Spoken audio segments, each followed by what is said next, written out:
తల మీద చెయ్యి వేసి బొట్టు పెట్టినా, తాళి బొట్టు మెడను కట్టి బొట్టు పెట్టినా, తల మీద చెయ్యి వేసి బొట్టు పెట్టినా, తాళి బొట్టు మెడను కట్టి బొట్టు పెట్టినా, సన్ని కళ్ళు తొక్కినా సప్త పదులు మెట్టినా, సన్ని కళ్ళు తొక్కినా సప్త పదులు మెట్టినా, మనసు మనసు కలపడమే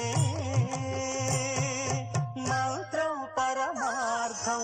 శ్రీరస్తు శుభమస్తు, శ్రీరస్తు శుభమస్తు.